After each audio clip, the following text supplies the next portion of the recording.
What is going on, guys? Kleib coming at you today with a little tutorial for Forza Horizon 5. When I hopped into this game, almost immediately I discovered that I couldn't do anything with the steering wheel. I've been playing console racing games for years, and the controller, I've become pretty good at them. So when I threw this steering wheel on, though, I was like, why is this so difficult? This can't be right. Anyways, I dove into the settings. I did the same thing in Horizon 4. The settings for Horizon 5 are a little bit different, so I'm going to give you the rundown on the settings and where they should be for your car to drive properly. Small note here, this is going to be different for pretty much everybody. So these are kind of to get the vehicle driving. This is what I like. This is what keeps the car on the road the best way for me. So maybe that'll be the same for you. Maybe you'll need to adjust a little bit, which you'll be able to figure out because I'm going to also explain briefly what each of these things does. First and foremost, stability control. Would recommend putting it on, even though I'm not the type to put it on usually in racing games, like I said, on the controller.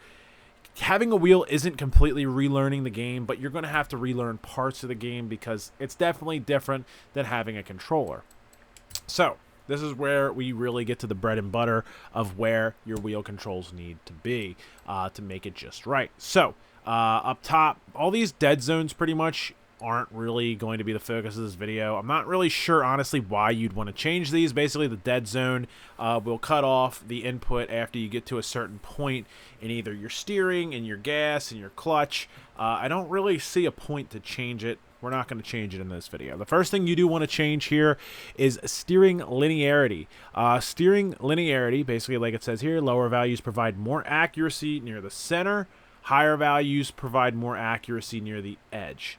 So, and another side point here, real quick, is if you don't quite know what something does, this is kind of how I figured out where I needed to be on this setting, is you crank the setting all the way up, see how the car drives with just changing that one thing to the extreme, crank it all the way down, see how it performs then. Basically what I found is when you turn this all the way down, it's very jumpy towards the center. So you don't want to go like this and have the car shoot off the side of the road. You don't also want to go like this and have the car not steer, but somewhere in the middle, which is how I got the 58. I think 58 is a pretty good sweet spot. Might go like a tiny bit lower, but that's one you can really feel out pretty easily with how sensitive the steering is near the center, and if you want it to be more sensitive near the center, or if you want it to be less sensitive. Again, acceleration dead zone, don't need it. Deceleration dead zone, don't need it. Clutch axis dead zone, I did change just a little bit because it starts at 5 for people who rest their foot on the clutch, but if you don't use a manual transmission, don't worry about it again. If you do, you might want to put it at 0. It's not a huge difference, really. E-brake, same thing. Vibration scale is a personal preference, obviously. I don't think I need to explain that. Force feedback scale is basically going to be the strength of the force feedback. These force feedback ones get a little bit foggy, but like it says, the larger this value, the more aligning torque you will sense through your wheel. So more torque in the feedback, so stronger feedback. Center spring scale is going to be how fast your wheel snaps back to the center. This might not seem all that important, but I noticed right off the bat that it definitely needs to be higher than where it comes from out of the box. I personally cranked mine all the way up because I feel like when it snaps back to center, it's easier to control the car. You get more of a feel of the car. One of the things that you'll notice me talk about in these next 2 or 3 different settings is that you want to get a feel for the car because you naturally don't have the car throwing you around. You can't feel where the rear end is, so you have to do everything based off your steering. And with this, I feel like you can kind of feel where the car's at, where the steering's at, and it snaps back, so you know it's going to be back in the center when you let go of your wheel pretty quickly. Definitely up for interpretation. You're going to notice I've actually cranked these next couple all the way up. Again, wheel damper scale is basically all the way up is more resistance, more like at the top, you don't have power steering. At the bottom, you have, I wouldn't say you have power steering, but you have no resistance, which again, resistance makes me feel like I can kind of control where exactly it is. It's not loosey-goosey and sliding around. Maybe some people want to crank that down a little bit. Maybe 2.0 is a little bit overkill, but that's where I like it. This one right here is one that you're probably going to want to start playing with first. This is for me at least, when I started with my Logitech G920, the mechanical trail scale is basically how the rear end kicks out when you start to understeer a little bit. So basically, with this at a factory setting, as soon as I started to turn, the rear end would start to kick out, which was just super difficult to drive. I don't even think it's drivable. So turning this up, the rear end kicks out a little bit less.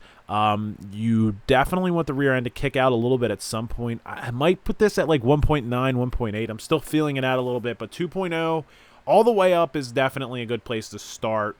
And then maybe you could dial it back a little bit from there. Now, these last two are the ones that kind of confuse me a little bit, so I'm going to try the best I can to describe these two. So force feedback minimum force, I believe the description says larger values provide an aggressive tire response with lateral input and heavier feeling. Lower values provide a more linear response curve and a lighter feeling. So in other words, I believe that the minimum force feedback minimum force is the threshold at which force feedback will start to occur. So basically, if you crank this up all the way, you're not going to get as much force feedback, and at the bottom there will be more situations where you get force feedback. So maybe at the bottom it's like if your tires start to flex, you get force feedback, and all the way at the top, maybe force feedback won't kick in until your car's actually going sideways. And then force feedback load sensitivity is even a little bit more confusing to me. Feel free to correct me if I'm wrong on these last two, because I'm really not sure. Lower values produce smoother aligning torque, but less feel for tire load changes.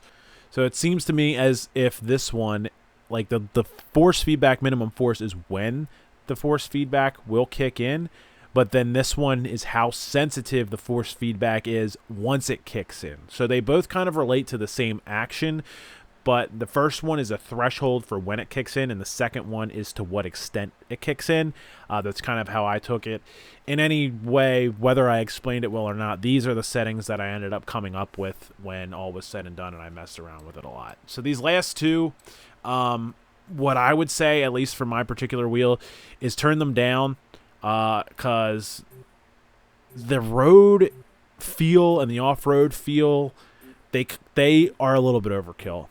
So what you'll notice is if these are up, your wheel will just be doing this. Like when you're driving a car down the road, your wheel doesn't do this. You have force feedback because you want it to feel like you're driving in an actual real environment, but you don't want your wheel to be doing this the whole time. So you want to turn that down. I didn't do the off-road one yet. I still have yet to get there, but that's an easy one to figure out when you do get there. So anyways, that's pretty much it, right? Why am I reaching for my keyboard? So if you guys enjoyed this, please leave a like down below. Remember to subscribe, bell icon, the whole 9. If you have a different opinion, feel free to leave that in the comments as well. This has been Kleib. I appreciate you guys watching. Until next time.